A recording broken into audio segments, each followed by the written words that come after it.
Mga katrops, welcome back ulit sa aking channel, Sports React PH. At ngayon nga ay pag-uusapan natin ang balitang mahihirapan nga na po ang Golden State Warriors sa pagkuha kay Jimmy Butler. Pag-uusapan na rin nga natin dito sa ating panibagong video, ang balitang nagtanggal na nga po ng player, ang Los Angeles Lakers.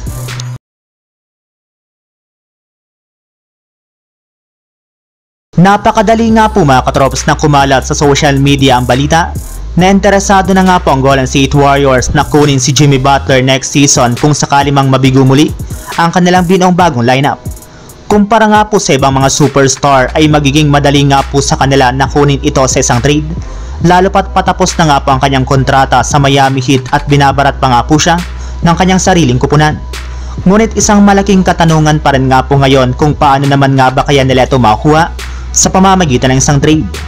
Ayon nga po sa iniulat ng isang NBA analyst, kung desidido nga po talaga ang Golden State Warriors na makuha si Butler, ay kakailanganin muna nga po nilang tapatan ang kasalukuyang kontrata nito na nagkakahalaga ng mahigit sa $48 million.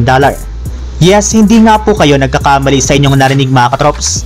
Ganyan nga po kalaki ang average contract nito sa Miami Heat.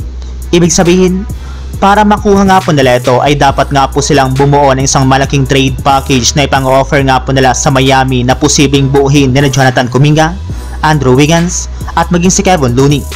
Kaya kahit man nga po interesado ang JSW sa pagkuha kay Butler para tandem kay Stephen Curry, ay kailangan para naman nga po itong pag-isipan ng mabuti ng kanilang front office. Samantala, pumunta naman tayo sa ating sunod na pag-uusapan sa balitang nagtanggal na nga po ng player, ang Los Angeles Lakers.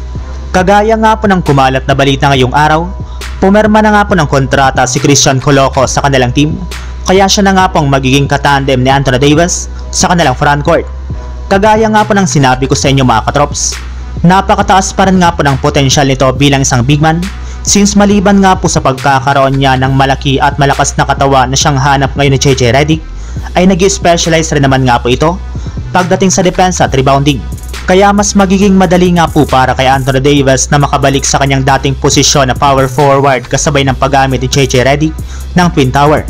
Well, mas prioridad nga po nila ngayon ang paggamit ng Twin Tower at pagpapabalik kay Anthony Davis ng mas madalas sa power forward position.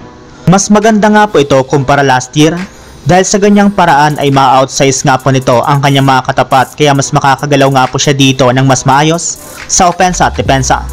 Ayon pa nga po sa lumabas na balita, magkakaroon nga po talaga si Christian Coloco ng malaking role sa kanilang frontcourt, lalo pat hindi nga po exhibit 10 o training camp contract ang kanyang pinirmahan bagkus ito nga po isang two-way contract.